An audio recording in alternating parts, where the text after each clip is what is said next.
আমরা মূসা আলাইহিস সালাম সম্পর্কে যা যা জেনেছি তার থেকে একেবারেই ব্যতিক্রম। বস্তুত এই ঘটনা নিয়ে রহস্যের কোনো শেষ নেই। আমরা এমনকি জানি না এটি তার জীবনের কোন পর্যায়ে সংঘটিত হয়েছে। দৃশ্যত মনে হয় ঘটনাটি পানি অতিক্রম করার পরে ঘটে, কিন্তু ঐতিহাসিকভাবে ঠিক কখন কোন জায়গায় আমরা তার কিছুই জানি না।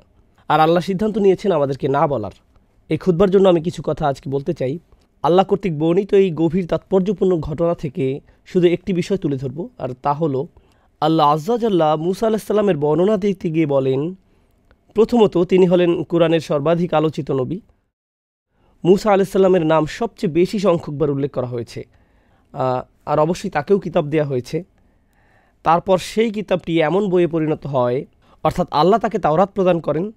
তারপরে আসা সকল প্রজন্মের জন্য একজন করে নবী ছিল।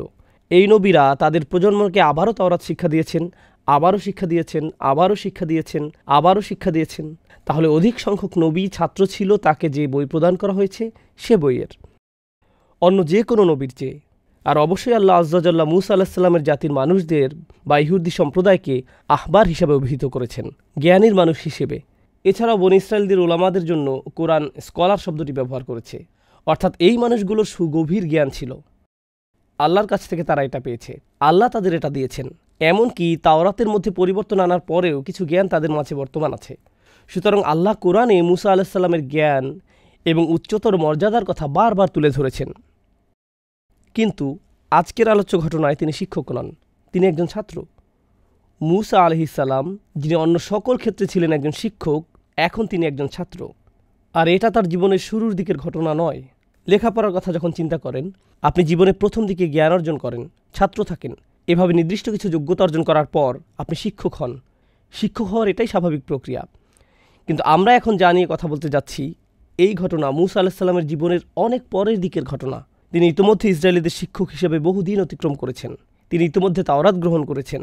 তিনি আল্লাহ আজ্জা জাল্লার পক্ষ থেকে তাদের শিক্ষা দিয়ে আসছেন। আমরা যদি বর্ণনাটি সহি হিসাবে ধরে নেই, তখনকার দুনিয়াতে মূসা আলাইহিস সালামের চেয়ে বেশি জ্ঞানী আর কার অস্তিত্ব ছিল না। তিনি তার চেয়ে জ্ঞানী কারো কথা জানতেন না। তবুও আল্লাহ তাকে বললেন, এমন একজন আছে যে তোমার চেয়ে বেশি জানে, তোমাকে তার কাছে যেতে হবে এবং শিখতে হবে। এখন খুবই ইন্টারেস্টিং এই ঘটনা। এমন একজন সম্পর্কে আমরা কোরআন থেকে যা জানি, এই নবীকে অন্য সবার চেয়ে বেশি জ্ঞান প্রদান করা হয়েছে। তারপরেও আল্লাহ তাকে বলছেন, তোমাকে অন্য একজনের কাছ থেকে শিখতে হবে। আমরা জানি যে কোনো ব্যক্তি যত বেশি শিখে, যত বেশি যোগ্যতা অর্জন করে, যত বেশি সার্টিফিকেট অর্জন করে, সমাজে তার মর্যাদা তত বেশি বৃদ্ধি পায়। আমি এমনকি ধর্মীয় জ্ঞান নিয়ে এখানে কথা বলছি না। কেউ পিএইচডি অর্জন করলে এটাও এক ধরনের মর্যাদা। কেউ যদি বিশ্ববিদ্যালয়ের প্রফেসর হয়, এটাও বিশেষ মর্যাদা। আর এজন্যই কেউ পাশ করলে আমরা উৎসবের আয়োজন করি। মাধ্যমিক, উচ্চ মাধ্যমিক, মাস্টার্স বা পিএইচডি যেটাই অর্জন করেন। ইসলামী শিক্ষায় যদি কেউ ইজাজা অর্জন করেন বা কোরআন হিফজ করেন, যখনই কেউ শিক্ষাক্ষেত্রে কোনো যোগ্যতা অর্জন করে, তার মর্যাদা বেড়ে যায়। সমাজে সে আরও বেশি স্বীকৃতি লাভ করে, মানুষ তার কথা শুনে। তথাপি এই মানুষটি, যাকে আল্লাহ মূসা আলাইহিস সালামের চেয়েও বেশি জ্ঞানী হিসেবে বর্ণনা করেছেন, মূসা আলাইহিস সালাম বরং বহু দূরের পথ পাড়ি দিয়ে ওনার কাছে আসেন জ্ঞান আহরণ করার জন্য, অথচ কেউ তার সম্পর্কে জানে না, কেউ তাকে চিনত না। প্রকৃতপক্ষে সবচেয়ে মজার ব্যাপারগুলোর মাঝে একটি হলো, এমনকি আমরা তার নামও জানি না। কোরআনে আল্লাহ তার নাম উল্লেখ করেননি। হ্যাঁ, হাদিসে তার নাম এসেছে খিজির বা খাদির, তার নামের কয়েকটি বানান উল্লেখ করা হয়েছে। কিন্তু আল্লাহ তার নিখুঁত বাণীতে মূসা আলাইহিস সালামের এই শিক্ষকের নাম আমাদেরকে না বলার সিদ্ধান্ত নিয়েছেন। তিনি আমাদেরকে তার নাম বলেননি। তাহলে আল্লাহ কিভাবে তার বর্ণনা দিলেন? আজ আমি এখান থেকে মূল আলোচনা শুরু করতে চাই। তিনি বললেন, ফাওয়াজাদ আবদাম মিন ইবাদিনা, অর্থাৎ মূসা আলাইহিস সালাম ও তার তরুণ সঙ্গী একসঙ্গে ভ্রমণ করল। পরিশেষে তারা পেল, এ কথাটি মনোযোগ দিয়ে শুনুন, আমার বান্দাদের মধ্য থেকে এক বান্দাকে। সহজে বললে এর অনুবাদ হবে, জাস্ট আমার এক বান্দার দেখা পেল। আমার এক বান্দা বললে তো আমরা সবাই এর অন্তর্ভুক্ত। এটা তো বিশেষ কোনো মর্যাদাপূর্ণ বর্ণনা নয়। আমরা এখানে গভীর একটা বিষয় শিখছি। আল্লাহ সুবহানাহু ওয়া তাআলার নিকট কোনো ব্যক্তি যত বেশি জ্ঞান অর্জন করবে, তত বেশি একজন সাধারণ বান্দা হিসেবে পরিচিতি পাবে। এই জ্ঞানের কারণে তারা অন্যদের থেকে স্পেশাল হয়ে যান না, বরং এই জ্ঞানের ফলে সেই বান্দা বুঝতে পারে, ইন্নানি মিনাল মুসলিমিন, আমি শুধু সব মুসলমানদের মধ্যেই একজন মুসলমান, আমি অন্য কারো চেয়ে উচ্চতর কেউ নই। দেখুন, অন্য সকল জ্ঞানের ক্ষেত্রে কেউ কিছুটা জ্ঞান অর্জন করলে নিজের মাঝে কেমন যেন আত্মম্ভরিতা তৈরি হয়। কোনো কনভেনশনে যোগ দিলে যদি তার পিএইচডি থাকে, তখন শুধু আব্দুল করিম লিখবে না, লিখবে ডক্টর আব্দুল করিম। কমা পিএইচডি। আচ্ছা, এক কাজ করি, পিএইচডি একটু মোটা অক্ষরে লিখি। অথবা কারো কাছে নিজের পরিচয় দিতে গিয়ে বলবে, হেই, আমার নাম সালমান। না না না, আমার নাম ডক্টর সালমান। অথবা আপনার ইমেইল আইডি বা অন্য কোনো আইডিতে নিজের নাম শুধু জৈনাব লিখবেন না, লিখেন জৈনাব MBA। আপনাকে নিজের অর্জিত যোগ্যতাগুলো যোগ করে দিতে হবে, কারণ এর মাধ্যমে বোঝানো হয় আমার যোগ্যতা আছে। অনেকে এভাবে নিজেকে জাহির করতে দারুণ ভালোবাসে। একটা মজার ঘটনা মনে পড়েছে, অনেক দিন আগের কথা। তখন আমি কলেজে পড়তাম। সে সময় আমরা বন্ধুরা মিলে MSA কনভেনশনে যোগ দিতাম। আমার এক বন্ধু তখন মজা করে বুকের উপর একটা নেম প্লেট ঝুলিয়ে দিত, ডক্টর ফারেস মাহমুদ PhD, গুণ 10। বিষয়টা হলো, সার্টিফিকেট আপনাকে এক ধরনের সামাজিক স্ট্যাটাস দান করে। আর আল্লাহর কাছে আমাদের স্ট্যাটাস কি? আপনার যদি সত্যিকারের জ্ঞান থাকে, আমার যদি সত্যিকারের জ্ঞান থাকে, তাহলে আমরা বুঝতে পারবো আল্লাহর নিকট আমাদের সর্বোচ্চ স্ট্যাটাস হলো আমি আল্লাহর একজন দাস মাত্র। দাস শব্দটা আমি ইচ্ছে করে ব্যবহার করছি, আমি চাকর ব্যবহার করিনি, আমি বলেছি দাস, কারণ শব্দটা কেমন যেন অপমানকর। একেবারে আক্ষরিক অর্থে আরবিতে আমাকে তো কোরআনের আরবির যত কাছাকাছি সম্ভব অনুবাদ করতে হবে। আমি রাজনৈতিকভাবে শুদ্ধ হওয়ার চেষ্টা করছি না, আমি ভাষাগত দিক থেকে সঠিক হওয়ার চেষ্টা করছি। বোঝার চেষ্টা করুন কেন এই পরিভাষাটি ব্যবহার করা হয়েছে। কারণ আল্লাহ ছাড়া অন্য যে কারো নিকট দাসত্ব স্বীকার করা অপমানজনক, কিন্তু আল্লাহর দাস হওয়া সম্মানের ব্যাপার। এর মাধ্যমে মূলত আমাদের মুক্তি ঘটে। আপনার পক্ষে এমন কোনো টাইটেলের কথা, এমন কোনো উপাধির কথা চিন্তা করা সম্ভব নয় যা দাসের চেয়ে নিচু হতে পারে। দাস, পৃথিবীতে মানুষ যত ধরনের চাকরি করে, চাকরিতে যত ধরনের পদ আছে, কেউ যদি দাসত্বের পদ গ্রহণ করে, এর চেয়ে বিনয়ী, এর চেয়ে নিচু আর কোনো পদ হতে পারে না। আর এই ঘটনায় আমরা দেখতে পাচ্ছি এমন একজনকে যার রয়েছে সর্বোচ্চ জ্ঞান, তথাপি সব মিলিয়ে তিনি শুধুই একজন আবদান, একজন দাস। অধিকন্তু এটা আল আবদ ব্যবহার করা হয়নি। এটা এমনকি মুআররাফ বিল নামও নয়। এখানে এমনকি সুনির্দিষ্ট করে দাসটিও বলা হয়নি। এমন বলা হয়নি যে ইনি সেই লোক যার কাছ থেকে তুমি শিখবে, না, যে কোনো একজন দাস। কারণ এখান থেকে আমরা জানতে পারি সত্যিকার অর্থে ইসলাম শিখার অর্থ কি। কেউ যখন সত্যিকার অর্থে আল্লাহর জ্ঞান আহরণ করে, তখন আসলে সে ব্যক্তি আরও বেশি বেশি বেশি সাধারণ মানুষদের অন্তর্ভুক্ত, তাদের উপরে নয়। সে অন্য সবার উপরে নয়, সে আরও বেশি বিনম্র, যত ডিগ্রি তার থাকুক না কেন। জানো আমি কোন ভার্সিটি থেকে পাশ করেছি? জানো আমার কতগুলো ডিগ্রি আছে? তোমার কি এই বিষয়ে ইজাজা আছে? তুমি কি অমুক শায়েখের কাছ থেকে শিখেছ? এর কোনো কিছুই এখন আর গুরুত্ব বহন করে না, এগুলো এখন অনুপস্থিত। প্রায় বছরখানেক আগের একটা চমৎকার অভিজ্ঞতার কথা আমার মনে পড়েছে। আমি আরব উপদ্বীপের দেশ ওমানে ভ্রমণে গিয়েছিলাম। সেখানকার একটি প্রোগ্রামে আমি যোগ দিয়েছিলাম, যা একটি মসজিদে আয়োজন করা হয়েছিল। প্রোগ্রামটি ছিল 7 দিন ব্যাপী। এটা ছিল একটা ইতিকাফ, যাতে আমরা 500 জন উপস্থিত ছিলাম।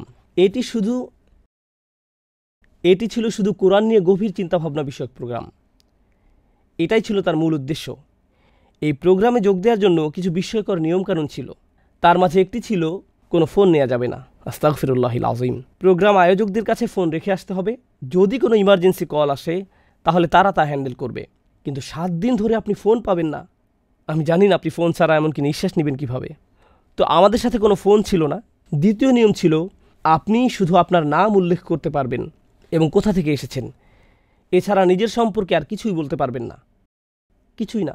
সেখানে ছিলেন হাদিসের স্কলার, কেউ কেউ ছিলেন বিশাল ধনী, কেউ ছিলেন মাশায়েখরা যারা সমগ্র জীবন ধরে শিক্ষা দিয়ে গেছেন। আবার কেউ কেউ ছিলেন শুধু 2টা উটের মালিক, সারা জীবন শুধু এই 2টা উটের দেখাশোনা করে গেছেন। সেখানে আরও ছিলেন ট্যাক্সি ড্রাইভার। কিন্তু আমরা কারো আসল পরিচয় জানতাম না, কেউ জানে না কার পরিচয় কি। সর্বসাকুল্যে আপনি শুধু বলতে পারতেন, ইসমি কাজা ওয়া কাজা আনামিন, শুধু এইটুকুই। আপনি এমনকি বলতেও পারতেন না আপনার বয়স কত, আমি অমুক কাজ করি, অমুক চাকরি করি, না। আবার যখন কোরআন নিয়ে আলোচনা করতে যাবেন, তখন স্কলারদের উদ্ধৃতি দিতে পারবেন না, আরবির ভাষাতাত্ত্বিক বিশ্লেষণ বা এরকম কিছু করতে পারবেন না। কারণ এতে কেউ হয়তো বুঝে যেতে পারে, আচ্ছা উনি তাহলে একজন স্কলার। অতএব আপনি এভাবে কথা বলতে পারবেন না। সব কিছু মৌলিক আলোচনার মধ্যে সীমাবদ্ধ রাখতে হবে। এগুলো ছিল নিয়মকানুনের অন্তর্ভুক্ত। অংশগ্রহণকারীদের অধিকাংশই ছিল স্কলার। অংশগ্রহণকারীদের মধ্যে বড় বড় পণ্ডিত ব্যক্তিরা ছিলেন।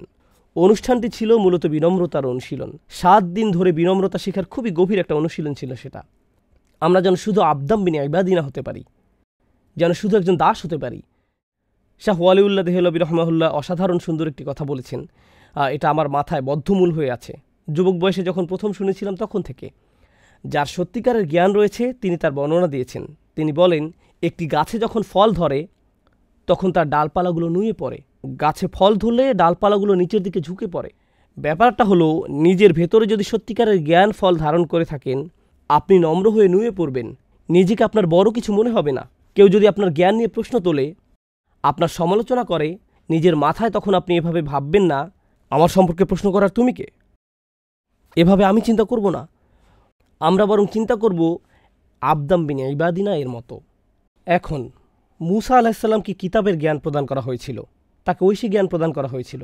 এটা আমার খুতবার পরবর্তী অংশ, যা আমি আপনাদের সাথে শেয়ার করতে চাই। মূসা আলাইহিসসালামকে তাওরাত দেয়া হয়েছিল, যা ছিল আল্লাহর বাণী। এটা ছিল সে সময়ের কোরআন। এমনকি কোরআনের এক স্থানে এটাকে অন্য একটি কোরআন হিসেবে বর্ণনা করা হয়েছে। এরকম একটি কিতাব তাকে দেয়া হয়েছিল। সুতরাং তিনি আল্লাহর কালাম শিখেছিলেন। তাহলে কিভাবে তিনি আল্লাহর বাণী থেকে গভীর বা ভিন্ন কিছু শিখবেন? তিনি তো ইতোমধ্যে আল্লাহর বাণী শিখেছেন। তাহলে তিনি কিভাবে অন্য একজনের কাছ থেকে শিখবেন?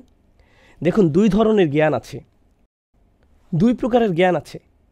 একটা হলো আল্লাহর বাণীর জ্ঞান, আর অপরটি হলো বাস্তবতার জ্ঞান। তাহলে একটা হলো আল্লাহর কালামের জ্ঞান, আর একটা হলো বাস্তবতার জ্ঞান। কেউ যদি গভীর জ্ঞান অর্জন করেন, গভীর উপলব্ধি অর্জন করে আল্লাহর বাণী সম্পর্কে, তার মানে এটা নয় যে উক্ত ব্যক্তি বাস্তবতার জ্ঞান ও সত্যিকার অর্থে গভীর পাণ্ডিত্য অর্জন করে ফেলেছে। এগুলো সম্পূর্ণ আলাদা দুইটি বিষয়। যার কাছ থেকে তিনি জ্ঞান আহরণ করতে যাচ্ছেন, তাকে অন্য ধরনের জ্ঞান প্রদান করা হয়েছে, বাস্তবতার জ্ঞান। তাকে সে ধরনের জ্ঞান দান করা হয়েছে, কিতাবের জ্ঞান নয়। কিতাবের জ্ঞান দেয়া হয়েছে মূসা আলাইহিসসালামকে, আর এটা গভীর জ্ঞান, সর্বোচ্চ জ্ঞান, কিন্তু এটা হলো ভিন্ন ধরনের জ্ঞান। আরেকটা কারণে আমি বিষয়টার উপর গুরুত্ব দিতে চাই যে কেন আল্লাহ আযজা ওয়া জাল্লা তার বিনম্রতার কথা প্রথমে উল্লেখ করেছেন এত জোর দিয়ে, এবং এরপর যোগ করেছেন আতাইনাহু রাহমাতাম মিন ইনদিনা ওয়া আল্লামনাহু মিন লাদুন্না ইলমা। এই অংশটি মনোযোগ দিয়ে শুনুন। প্রথমে বলা হলো, সে শুধুই আমার দাসদের মাঝে একজন দাস, এটুকুই, একজন গোলাম মাত্র। দ্বিতীয় ব্যাপার হলো, আল্লাহ বিশেষভাবে তাকে রহমত দান করেছেন। এরপর বললেন, আমার পক্ষ থেকে তাকে বিশেষ জ্ঞান দান করেছিলাম। অর্থাৎ আল্লাহ তাকে এমন জ্ঞান দান করেছেন যে জ্ঞান কেউ তাকে কোনোদিন শেখাতে পারত না। তাকে এমন কিছু বিশেষ জ্ঞান দান করা হয়েছে, বাস্তবতার জ্ঞান। তিনি বাস্তবতাকে এমনভাবে দেখতে পেতেন যেভাবে আমরা কোনোদিন দেখতে সক্ষম হব না। এখন যে ব্যাপারটাতে আমি আপনাদের মনোযোগ আকর্ষণ করতে চাই তা হলো, আল্লাহ আযজা ওয়া জাল্লা প্রথমে তাকে রহমত দান করেছেন। প্রথমে রহমত, পরে জ্ঞান। আতাইনাহু রাহমাতাম মিন ইনদিনা ওয়া আল্লামনাহু মিন লাদুন্না ইলমা। এই ব্যাপারটা কেন গুরুত্বপূর্ণ যে আল্লাহ তাকে রহমত দান করেছেন? বিশেষভাবে আল্লাহ তাকে রহমত দান করেছেন। আরবিতে এটাকে বলা হয় আতফ বায়ান।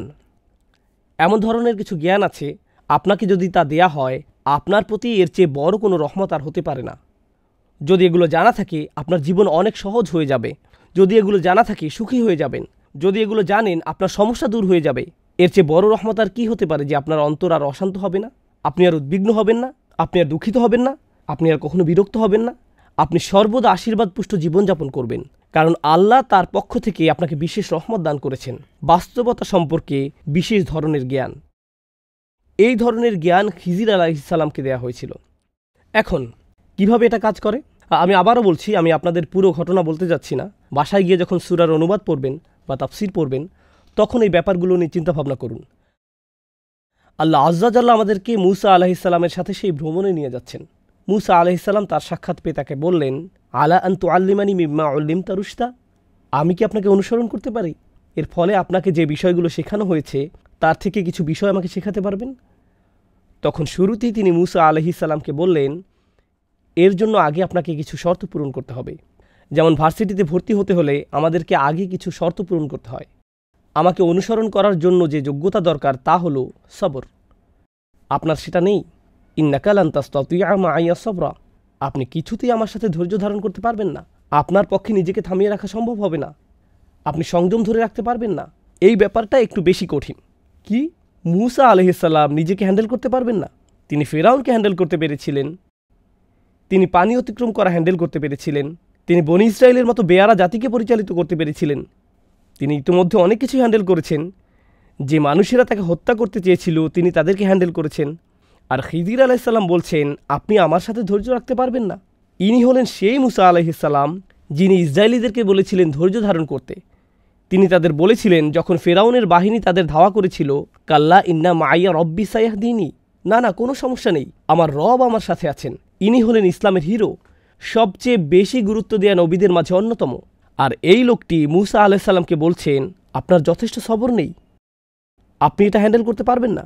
সুবহানাল্লাহ! শুধু একবার চিন্তা করে দেখুন, কাকে এই কথা বলা হচ্ছে?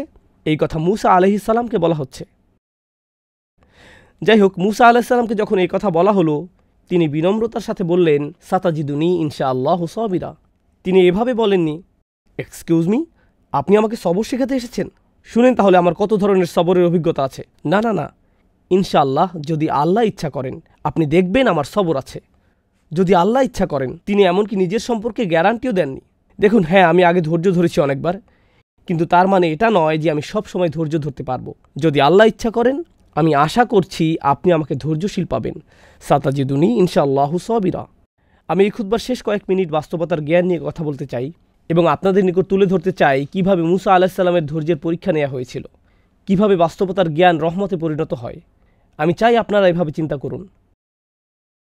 বাস্তবতা হলো দুই রকম, একটা আপনি চোখে দেখতে পান আর অন্যটা চোখে দেখা যায় না। এই মুহূর্তে আমি আপনাদেরকে দেখতে পাচ্ছি, আপনাদের দুই কাঁধের ফেরেশতাদেরকে দেখতে পাচ্ছি না। আমি ওনাদের দেখতে পাচ্ছি না, কিন্তু ওনারা বাস্তব, এখানেই আছেন।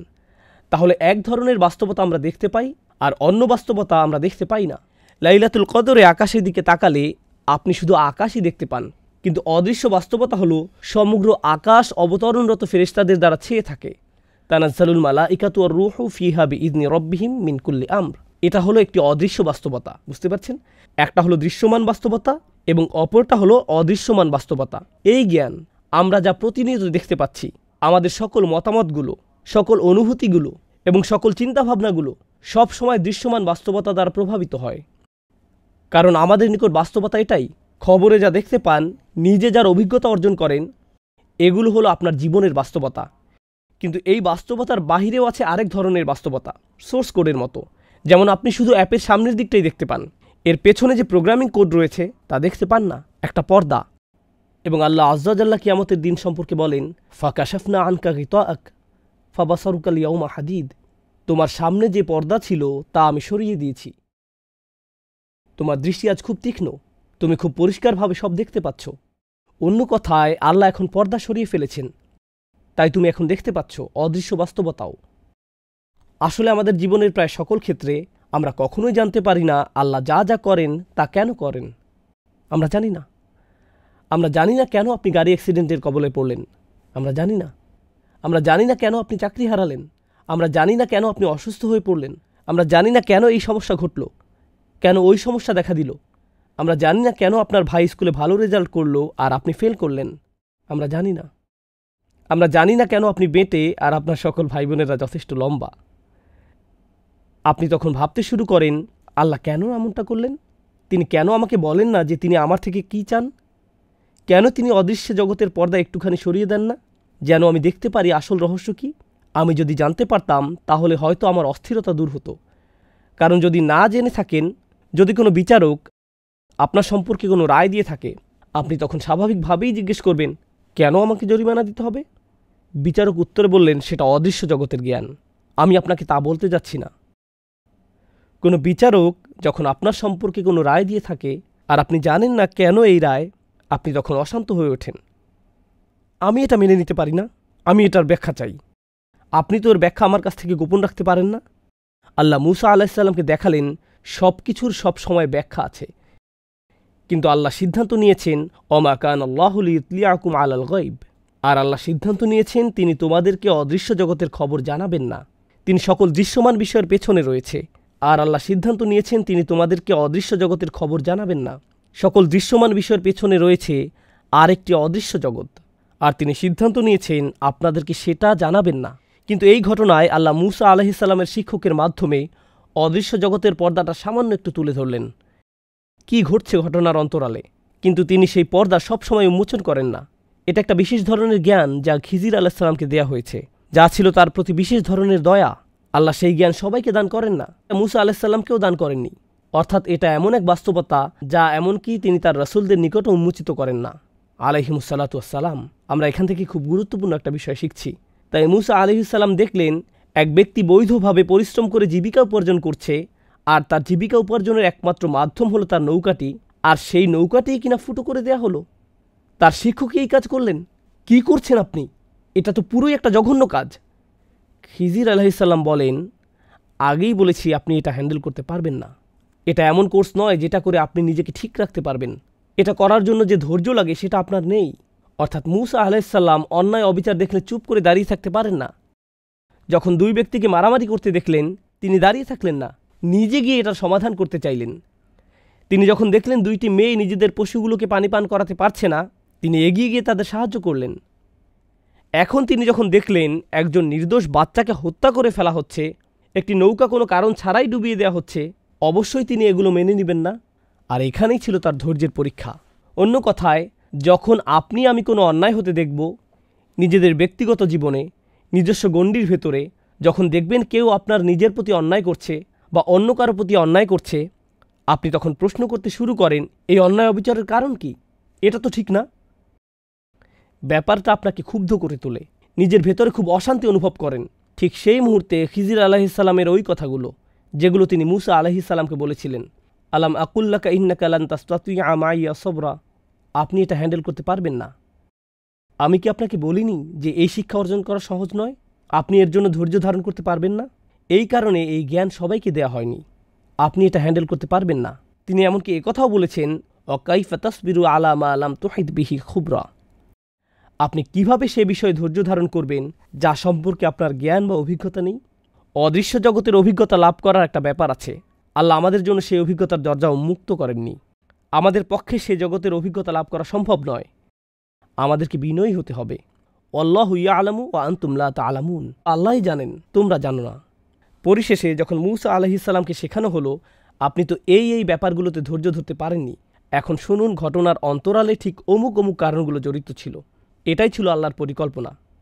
প্রত্যেকটি ঘটে যাওয়া ঘটনার পেছনে যখন কারণগুলো বিস্তারিত বলে দেওয়া হলো, তখন আমরা আসলে উপলব্ধি করলাম এটা অন্যতম গুরুত্বপূর্ণ একটি জ্ঞান, যে জ্ঞানের কাছে আমরা সত্যিকার অর্থে নিজেদের বিনয়ী না করলে নিজেদেরকে আল্লাহর দ্বীনের ছাত্র হিসেবে গণ্য করার কোনো মানেই হয় না।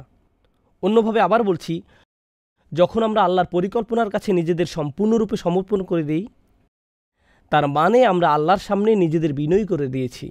আমাদের শিক্ষকের উপর আমাদের ভরসা আছে, মানে আল্লাহর উপর, এবং যে পথে তিনি আমাদের নিয়ে যাচ্ছেন তাতেও আমাদের আস্থা আছে। যদিও সে পথটা কষ্টকর মনে হয়, তবু তার উপর আমাদের বিশ্বাস একটু কমবে না। আর এমনটা করা সহজ নয়। যদি এটা মূসা আলাইহিসসালামের মতো একজন রাসূলের জন্য সহজ না হয়, ওয়াকাল্লামাল্লাহু মূসা তাকলিমা, যিনি আল্লাহর সাথে সরাসরি কথা বলেছিলেন, এমনটা করা এমনকি তার জন্যও সহজ ছিল না। তার মানে আপনার আমার জন্যও এটা সহজ নয়। এটা জীবনের অন্যতম একটা কঠিন কাজ যা আমাদের করতে হবে। আর তা হলো সত্যিকার অর্থে মন থেকে আল্লাহর পরিকল্পনা মেনে নিতে সক্ষম হওয়া। এটা উপলব্ধি করতে সক্ষম হওয়া যে নিশ্চয়ই এর পেছনে আরও বড় কোনো পরিকল্পনা রয়েছে। প্লিজ এই খুতবায় আমি যে ব্যাপারটা তুলে ধরতে চাচ্ছি তা বুঝতে ভুল করবেন না। আমি বলছি না যে মানুষ যখন আপনার সাথে বৈষম্যমূলক আচরণ করে বা অন্যায় আচরণ করে অথবা কোনো অন্যায় কাজ হতে দেখেন, আপনার তখন কিছু বলা উচিত না, কারণ এটা আল্লাহর প্ল্যান। আমি এখানে ধৈর্য অবলম্বন করব, কিছু বলবো না। এখানে এটা বলা হয়নি। এখানে এমন সব ঘটনাবলী সম্পর্কে বলা হচ্ছে যা আমাদের নিয়ন্ত্রণের বাহিরে। যখন এমন কিছু ঘটে যা আমাদের পক্ষে নিয়ন্ত্রণ করা সম্ভব হয় না, মনে রাখবেন তার জন্য একটা পরিকল্পনা আছে। তখনও আল্লাহর একটা পরিকল্পনা কাজ করে। আমাদেরকে তো ন্যায় বিচারের জন্য দাবি জানাতে হবে, অন্যায়ের বিরুদ্ধে রুখে দাঁড়াতে হবে। এই বাধ্যবাধকতা আমাদের উপর আছে, কিন্তু এটা এর বাহিরের একটা বিষয়। ওইটা তো সুস্পষ্ট কমন সেন্সের ব্যাপার, যা নিয়ে কোরআনের সর্বোচ্চ আলোচনা করা হয়েছে। কিন্তু আল্লাহ আজ্জা জাল্লার সামনে একটি মনোভাব পোষণ করার ব্যাপার আছে। আমি এভাবে বলবো না, ইয়া আল্লাহ, আমি তো এই পরিকল্পনার পেছনে কোনো যৌক্তিক কারণ খুঁজে পাচ্ছি না। যদি আমি প্ল্যান করতাম আরও ভালোভাবে করতাম। মাআযাল্লাহ। যদি এমন চিন্তা কারো মাথায় এসে পড়ে, এই চিন্তাকে অবশ্যই মেরে ফেলতে হবে। কারণ আমার পরিকল্পনার চেতনা, আমার সিদ্ধান্ত নেওয়ার ক্ষমতা সব সময় দুর্বল।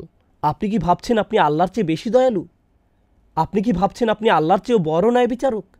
আমি কি ভাবছি আমি আল্লাহর চেয়ে ভালো পরিকল্পনাকারী? আমি আল্লাহর চেয়ে বেশি জানি, আল্লাহর চেয়ে বেশি প্রজ্ঞা আছে আমার? এটাই কি আমি ভাবছি? কারণ আমি যখন তার সিদ্ধান্তকে এভাবে প্রশ্ন করি, সুস্পষ্ট রূপে আমি কোনো ভুল করছি। অবশ্যই কখনো কখনো আমরা এমন চিন্তার কাছাকাছি চলে আসতে পারি। এমনকি ফেরেশতারাও একবার কাছাকাছি চলে এসেছিলেন। তারা বুঝতে পারেননি কেন আদম আলাইহিস সালামকে সৃষ্টি করা হয়েছে। তারা বুঝতে পারেননি।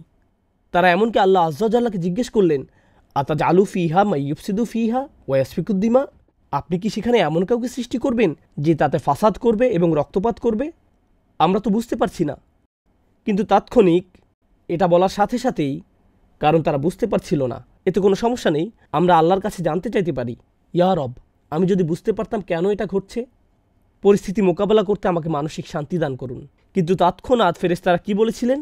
ওয়া নাহনু নুসাব্বিহু বিহামদিকা ওয়া নুকদ্দিসু লাক। প্রসঙ্গত আপনি নিখুঁত, আমরা এই পরিকল্পনাটা বুঝতে পারছি না, কিন্তু তার মানে এই নয় যে আপনি ভুল সিদ্ধান্ত নিয়েছেন, মোটেই না। এর নাম হলো বিনম্রতা। আল্লাহর বান্দাদের মাঝে একজন বান্দা হওয়ার মানে এটাই, আবদাম মিন ইবাদিনা। একদিকে আপনি ওহীর জ্ঞানে পারদর্শী হতে পারেন, আরবি ভাষায় পণ্ডিত হতে পারেন, কোরআন হিফজ করতে পারেন, হাদিস পড়তে পারেন, এই সব কিছু আপনার জানা থাকতে পারে, কিন্তু এই ব্যাপারটা অন্তরে নেই। আল্লাহর জারিকৃত বিধানে আপনার অন্তর সন্তুষ্ট নয়। এরকম সন্তুষ্ট থাকা এবং উপলব্ধি করা যে আল্লাহ যা করছেন তাই উত্তম, এই ব্যাপারটা জানা যে আল্লাহই সর্বোত্তম পরিকল্পনাকারী।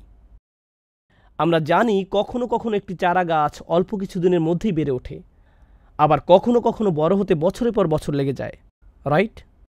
তাই যে বীজের অভিজ্ঞতা আপনি এখন অর্জন করেছেন তার ফলাফল কি এখনই দেখা যাবে নাকি আজ থেকে 100 বছর পরে দেখা যাবে তা আমরা জানি না। সেই পরিকল্পনা আল্লাহর, আমাদের পক্ষে তা জানা কোনোদিন সম্ভব নয়। আল্লাহ আযজা ওয়া জাল্লা তা আমাদেরকে না জানানোর সিদ্ধান্ত নিয়েছেন।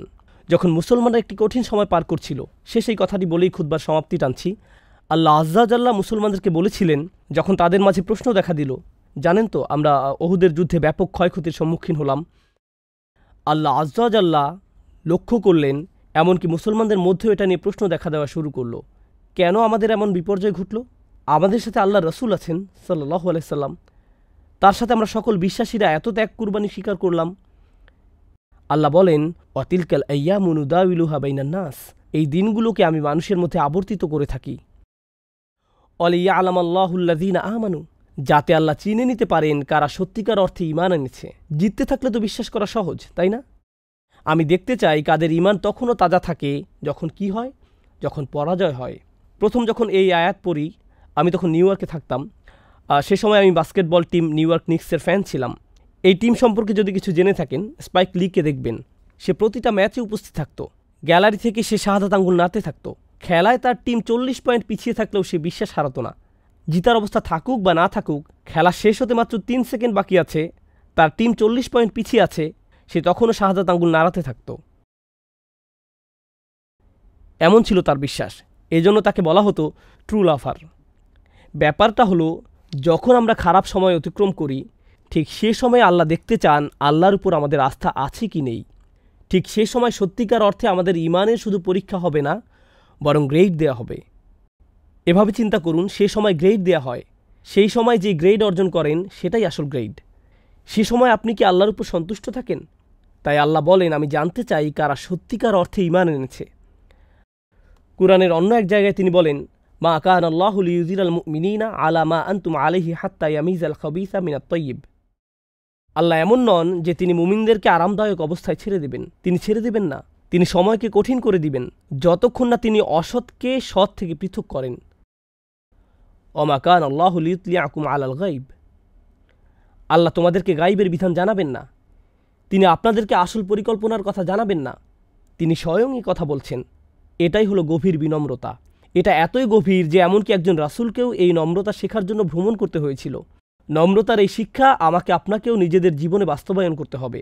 একেবারে অন্তর থেকে আমাদের অভিযোগগুলো, আল্লাহর প্ল্যান সম্পর্কে আমাদের জিজ্ঞাসাগুলোকে ছেড়ে দিতে হবে। নিজেকে জাস্ট ভাসতে দিন, তখনই নিজের মাঝে সত্যিকার প্রশান্তি খুঁজে পাবেন এবং আল্লাহ আযজা ওয়া জাল্লা আপনাকে জীবনে এমন প্রশান্তি দান করবেন যা অন্য কোনোভাবে আপনার কাছে আসতো না। আল্লাহ আযজা ওয়া জাল্লা আমাদেরকে তাদের অন্তর্ভুক্ত করুন, রাদিয়াল্লাহু আনহুম ওয়া রাদু আনহু। আল্লাহ যাদের উপর সন্তুষ্ট এবং যারা নিজেরাও আল্লাহর উপর সন্তুষ্ট, আল্লাহ আমাদেরকে তার উপর সন্তুষ্ট করে দিন এবং তিনিও যেন আমাদের উপর সন্তুষ্ট হয়ে যান। আল্লাহ আযজা ওয়া জাল্লা আমাদের কষ্টগুলোকে সহনীয় করে দিন। আল্লাহ আযজা ওয়া জাল্লা আমাদের কোনো পরীক্ষাকে যেন আমাদের উপর ঈমান হারানোর কারণে পরিণত না করেন। বারাকাল্লাহু লি ওয়া লাকুম ফিল কুরআনিল হাকিম ওয়া নাফা'নি ওয়া ইয়্যাকুম বিল আয়াতি ওয়া যিকরিল হাকিম।